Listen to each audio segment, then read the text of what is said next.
Laida šiaudinė kaliausė. Kitaip tariant, baidyklė. Ar visada reikia bijoti?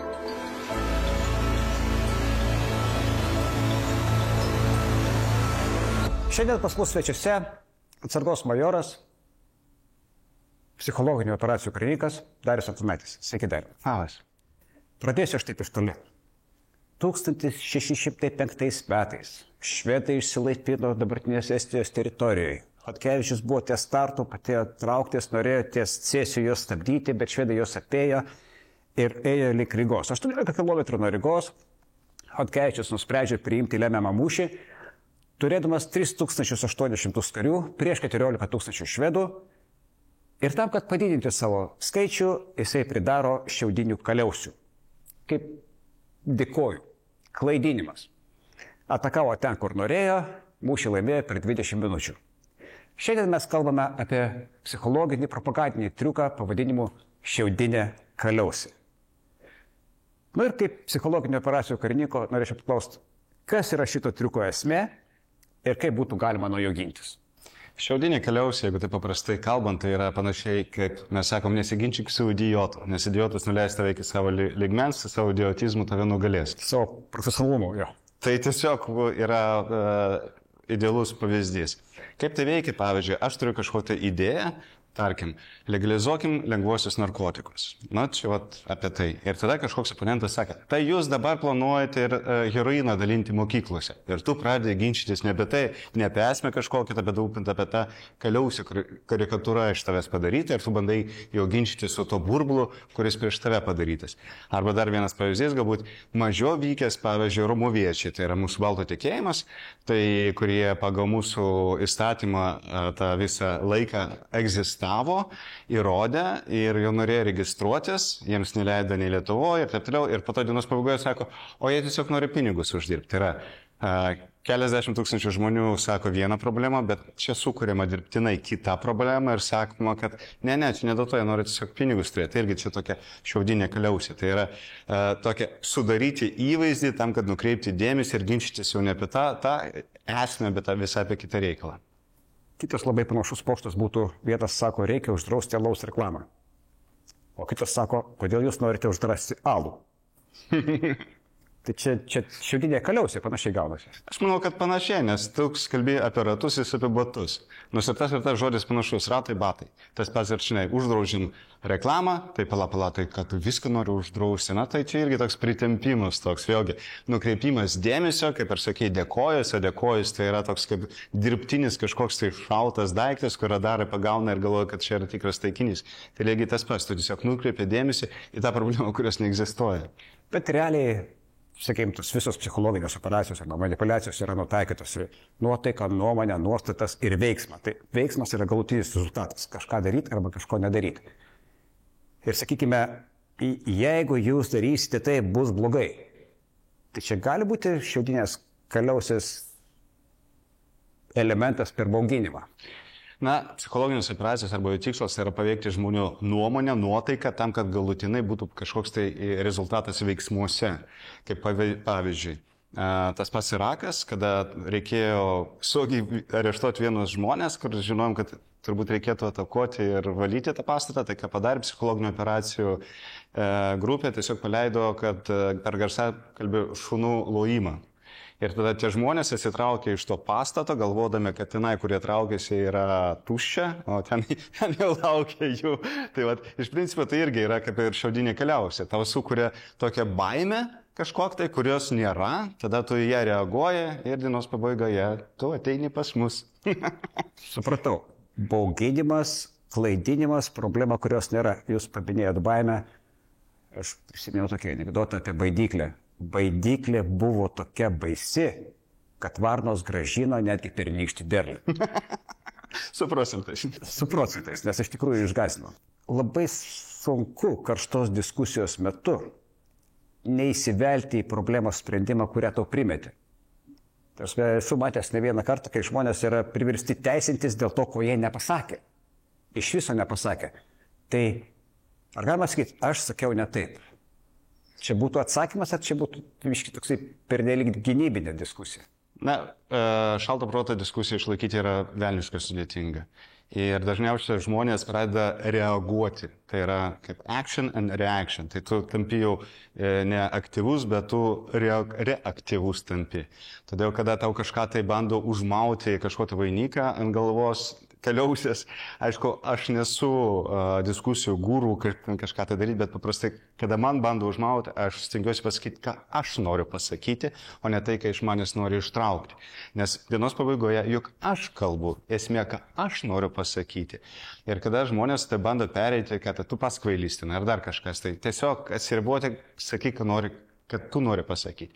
Jeigu ten pradeda kaltinti kažką, tai aš nežinau, iš tikrųjų aš nesu komunikacijos guru, galbūt kartais gerai pasakyti, kad jūs neteisingai interpretuojate. Bet čia mes kalbame ne tiek apie komunikaciją, bet kaip poveikį, nes kaip mes paklausė, kaip reaguoti, tai yra 3 metodai - pulti, gintis, ignoruoti ir labai dažnai. Napalmų deginti. Ir labai dažnai trečias gaunasi pats veiksmingiausias, nes tu nereagavai. Ir to išvystyti nebesigauna. Nes bet kuri reakcija gali būti paskui nukrypimas nuo temos, o tai ir yra triukas šiaudinė kaliausė. Ir tu tampi reaktyvus, tu reaguoji į aplinkybę, tai yra tu tampi jau vedamas už pavadžių. Bet šiaudinės kaliausės gali būti dar kombinuojamos ir su kitais kokiais triukais. Nes kiek teko girdėti, kad maždaug mes čia etiketę prikabinsim, čia mes tą padarysim, čia dar laikus spausim, o čia dar kažką pagazinsim. Ir kai eina kompleksas priemonių, tai gaunasi labai sudėtinga, netapti reaktyvių, nes problema liktai atsirado. Bet tau atrodo, kad viskas čia yra natūraliai vyksta. Tu nematai, kad tavimi manipuliuoja. Tu atrodo, kad tai yra normaliai įvykio eiga. Bet iš tiesų tai nėra normaliai įvykio eiga. Tu tiesiog įsivilioji tos pastas. O kompleksinis poveikis visą laiką jis yra didesnis, nes pavyzdžiui, kad ligos gydymas. Vieni ten arbatėlės geria, kiti dar kažką, bet iš esmės visas tas kompleksas išgydo lygą. Taip pat ir šiandien poveikis, jeigu tu nori, kad kažkoks tai žmogus kažką tai padarytų, arba žmonių grupė. Vėlgi, prisiminkime operaciją pas Afganistane, tai darėjai, aš Irake ir Afganistane, tai irgi tu nėra kažko tai vienas. Pavyzdžiui, tu negali vien tik tai garsiakalbio operacijas daryti. Ne? Tu vieną kartą padarėjai, vietinis sužinojo, kad tai buvo tik garsiakalbė, viskas subirėjo.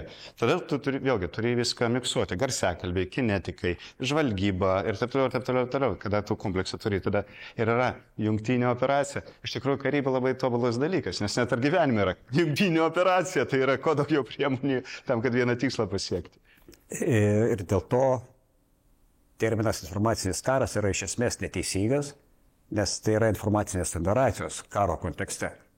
Ką reiškia informacinis karas? Apskritai, kas yra karas? Karas tai yra konfliktas tarp dviejų kažkokių tai valstybių, ne? Arba alijansų. Arba valstybių grupė, alijansų, taip. Nes ar mes galim sakyti, pavyzdžiui, karą su teroristinė organizacija? Ne, tai jie yra nusikaltėliai. Juos tiesiog reikia pagauti, areštuoti, ką negalima to sunaikinti. Viskas, istorijos pabaiga. Toliau, informacinis karas, kas yra toks? Žodžio mūšis, rimtais? Ne. Informacinės operacijos, kurie remia tam tikrus tikslus. Taip. Kad ir, pavyzdžiui, kad ir Rusija, kiek daug informacinių operacijų prieš mus naudoja. Paskutinis, kad vienas iš mūsų žinomų žmonių pasakė, kad reikia rusakalbės šaudyti arba šaudyti visus tuos, kurie klauso rusišką muziką ir rusiškus filmus žiūri. Ir tai pasakė vėlgi, mes tapome tas tobulos šiaudinės kaliausės pavyzdys. Arba buvo prieš 3 metus Klaipėdoje buvo paskelbta, kad bus kažkokie surinkami mokesčiai dėl Lietuvos nuotekų. Natūralu, nes tau reikia remontuoti visą tai. Rusai paskelbė, kad dabar lietuviai mokės ir už lietų. Tai vėlgi tokia šiaudinė kaliausė sudarė. Lyg tai yra dalis tiesos, nes vėlgi propagandai turi būti dalis tiesos. Taip, surinkami mokesčiai remontuoti Lietuvos kanalizaciją, kaip jie išvertė. O ne, jie moka netgi už Lietuvą, įsivaizduot, kaip jie blogai gyvena. Rusai mums sako, mes blogai gyvenam. Ai, jūs rimtai. Už Lietuvą, čia jau, kaip sakant, senjoro pomidorą galima prisiminti ir mokestį už orą. Bet vėlgi, gaunasi šiaudinė kaliausė, plus yra tiesos elementas, kurtų kaladė, plus yra pameluota, 40-60, jau, kaip sakant, giliai pakapščius mes čia ir daugiau metodų rastume, vien tik tai mokesčių už Lietuvą. Taigi, vėlgi, pasikoje atsiranda nepasitikėjimas valdžia ir įtaka, sakykime, viešai nuomoniai. Netgi pas Karlo von Clausewitz buvo praėjusi tokia citata, kad liaudies kare Gravitacijos centras yra vadų charizma ir viešoji nuomonė. Vaikinas mirė 1832. Bet taigi dar buvo Romos imperijos laikės, visi turbūt ir tie, kada ten laipė mūsų protėviai medžiais ir griaužė akmenį, irgi turbūt tas pats buvo. Kaip tu subursi žmonės, kitaip ir nebus iš tiesų, kad ar tą pačią charizmą ar dar kažkas. Tai. O kalbant apie gandus ir visą kitą, kaip bebūtų keista, bet žmonės labiau linkę tikėti gandais, netgi žinodami, kad tai yra melas, nes jiems yra maloniau. Pavyzdžiui, kažkas tai pasakytų blogai apie mane arba apie tave. Ir žmonės labiau mieliau tikėtų tą sąmonėm, negu kažką iš tikrųjų pasikytų ir paklaustų tave. Pavyzdžiui, pasakytų pas tave, naktimis tu tampi Drakula ir ten geri kraujai iš nekaltų, nežinau, ten rusakalbių Visaginė. Jo, nelabai. Beje, aš neįsivaizduoju, kaip vampirai galėjo gyventi, nes iš tikrųjų, jeigu maitinasi tik krauju, tai kiek šlapimų turėtų išduoti, nes ten vien tik skystas. Bet čia off topikas, atsiprašau. Jo, bet tai jau gaudasi. Ekspertas pasakė, kad jie negalėjo maitinti silpų, o kitas sakys. Ir dabar sakys, kad tu iš tikrųjų Visaginą važiuoji ir geri kraujai. O galima atmušti, ne, čia nėra eksperto nuomonė, čia jo asmeninė nuomonė.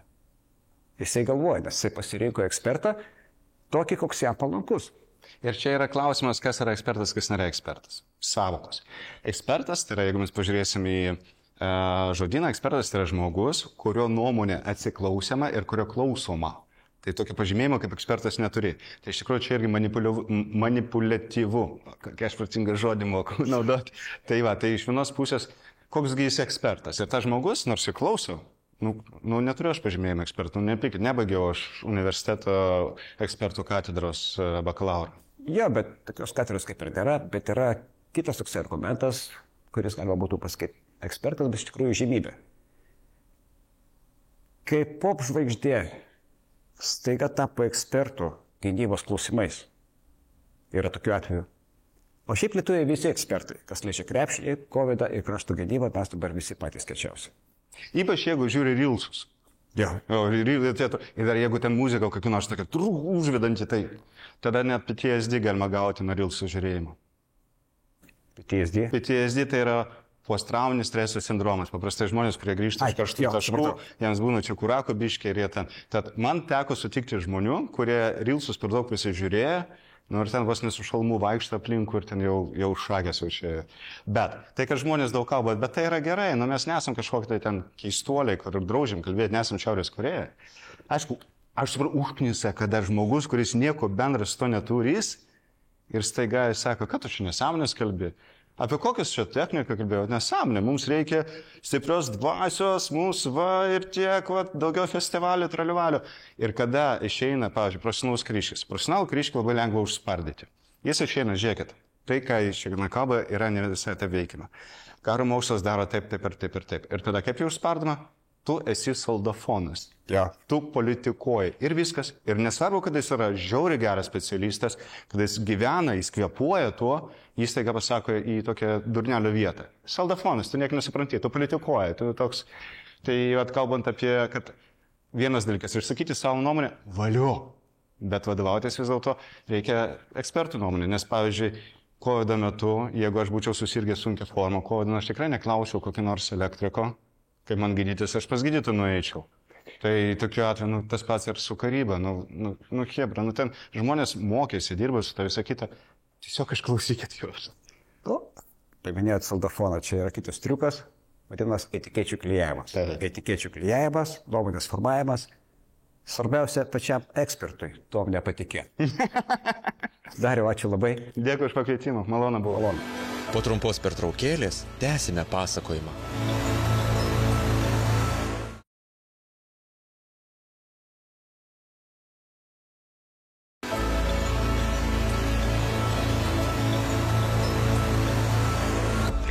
Jeigu turi kastuvėlį, dugnas, ne pabaiga.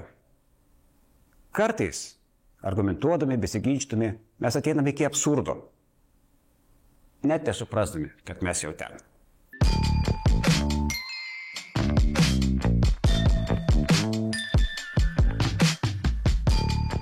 Sveiki, Sauliau. Labą dieną. Noriu pristatyti matematikas Saulius Lapienis, taikomosios matematikos. Taip, magistras. Magistras. O ta taikomoji matematika, čia kodėl jinai taip vadinasi taikomoji? Apimdavo visą eilę sričių. Nereikėjo, sakykime, specialiai fizikos gal mokytis, žinias gaudavai, matematinė fizika, lošimo teorija, matematinė statistika, tikimybių teorija, programavimas, aš tai konkrečiai net ir Fortrano, ir mašininių kodų esu programavęs. Tai gal tada grįžkim prie gyvenimo. Aišku, tikimybė teorija, koreliacijos koeficientas, aš irgi visą tai mokiausi, bet mes stovim šalia tokio daikto. Kaliausė. Kaliausė yra gyvo žmogaus imitacija. Iš tikrųjų, tai jisai nėra gyvas žmogus, bet varnos to nežino. Ir propagandinė technologija arba melo technologija, ta, kur vadinasi kaliausė arba šiaudinė kaliausė, yra nukreipta į tai, kad mes sprendžiam ne tą problemą, kurią turime, o tą, kurią mūsų oponentas nori, kad mes spręstumėm, ne tą problemą. Egzageravimas, nukreipimas, dar tokie triukai. Jums kaip matematikui, melas yra paskaičiuojamas, nuspėjamas, pastebimas, gal jūs daugiau jo pastebit viešoje erdvėje? Aišku, reikėtų surašyti funkciją, susidėlioti kintamuosius, dar juokaujant matyti ir kai kurias tikimybės paskaičiuoti, ar kiek jo gali būti to melo. Iš tiesų, tai to melo vos ne kiekvienam žingsnį. Jeigu esi žmogus žingeidus ir domiesi daugelį sričių, aš toks esu, aš jau gal net nuo interneto atsiradimo laikų turiu pomėgį ne vienoje srityje nagrinėti informaciją, informaciniuose kanaluose lankytis, kapstytis archyvuose. Ir tikrai gali surasti ne vieną ir ne du per dieną. Gerai, šiandien važiavau į priekį, bankas skelbimą davė, jau komentuoja, kad skelbimas abejotinas, kelia teisininkam problemą, kas tai nemelas, ir žmonės įvėlė. Arba kitas, jokiuosi iki nuoširdžiai reklamo vaistininkų. Man 70, o jaučiuosi kaip 18, bet aš galiu nueiti vaistinę, nusipirkti vaistų. Tai palauk, kam tokia reklama? Abejonė kelia lengvą pasipiktinimą sveikam žmogui. Tai jeigu tu sveikas, 18, tai kam tau ta vaistinė? Irgi tokia. O šiaip tai, pradėkim vardinti. Moksle melų yra nemenkai. Ir pradedant nuo jo, kai jisai buvo susistemintas, susidarė yra mokslininkų grupuotės, kurios gali toleruoti intensyviai tam tikrą mokslinę išvadą arba mokslinę kryptį ir netgi kartais sunku ją pralaužti. Pavyzdys COVID-o, kai iš šono nustūmė Nobelio premijos laureatą, čia nonsensas aplamai. Arba susidaro grupuotės, ten, kiek žinau, su geologais tekia kalbėti, Žemės vidus dar labai prastai yra ištirtas, geriau netgi kosmoso dangaus kūnai. Tai mokslas pastatytas ant hipotezės. Darvinas beždžionė, vėlgi ant hipotezės, nes vis atrandama visokių. Jeigu internete atrandi, amerikonai gerai, labai daug skanuoja laikraščių, visų, nuo pat atsiradimo, jau ten, nežinau, 150 daugiau galbūt metų. Yra buvę fiziškai laikraštis ir ilgakauliai žmonės, 2-3 metrai šlaunis, pavyzdžiui. Įsivaizduokit, jeigu tektų pripažinti, kad gyveno tokie žmonės, griūna daugybė mokslo. Tai moksle melas yra toks, iš dalies savisauginis tam tikrom grupėm. Aš neskirstysiu mokslo sričių, bet tikrai tą galima lengvai surasti. Dabar pats naujausias, kur stebiu kasdien, tai pavadinimai. Atsidarai Delfį ar dar kurį nors gyvenk ir žvenk. Paskaitai pavadinimą, atrodo, taip ir turėtų daugiau mažiau būti, kas parašyta. Ne, viduje vis dėlto kitaip. Va čia vakar ar kur buvo susišaudimas Lenkijos pasienyje. Pasirodo, viens kitam automatą davė, užsikirto į kojas iššojo. Tai kaip pavadinimą tokį galim dėti. Paskui interneto melas. Esu pats 2 kartus kentėjęs dėl prekių, ne tą savybę įrašo, tai čia tiesmukiškas yra. Po to sukčiai. Aplamai aš dėl interneto pasakysiu, yra jo nelaimė, jis sukūrė CERNE informacijos apsikeitimui, patogumui. Bet kai jis pateko į tą visą masę didžiulę, kuri pasiburnot nori, bet didesnį išmanimo analizės ant kito, sakykime, puola, jis iš tiesų yra, sunkiai valdomas šiuo metu psichologinis ginklas, yra pavojus. Toliau, su dirbtiniu intelektu jau pasipylė Facebookuose apgaulingos nuotraukos ir netgi apgaulingi vaizdai. Tai, sakyčiau, dirbtinio intelekto melas. Jis jau bujoja. Jau labai sunku gyventi, jeigu nori atsirinkti. O dabar dar tokia citata ir mes, kaip sakant, užbaigsim. Man atrodo, Čerčilis, nemeluosiu, yra pasakęs, melas būna juodas, melas būna baltas ir baisiausia melo rūšis statistika. Taip. Teko girdėti tokį posakį. Gali manipuliuoti. Aš negaliu sakyti, kad labai piknaudžiauju, bet kai, tarkim, vienoje sporto šakoje, kai reikia šiek tiek pagerinti dalyvavimą kokiam ten pasaulio Europos čempionate, aš kalbu, sorry, vyrai, veteranai, bet reikia vis tiek kažką parašyti, mes labai daug trofėjų laimim, pasaulio čempionai, Europos čempionai, aš irgi tame tarpe. Tai reikia straipsnį parašyti. Tai vis tiek šiek tiek pareguliuoja, bet ne brutaliai, ne drastiškai, kad geriau skambėtų. Šiaip tai mes vargšiai, mūsų nesgi neremės, mes viską iš savo lėšų darom, per pasaulį važinėjom, vėliavo kelią, himnus groja, žinai, Gerai. Ką, tai kelkim vėliavas, giedokim himnus, pergalių ir jums sėkmės.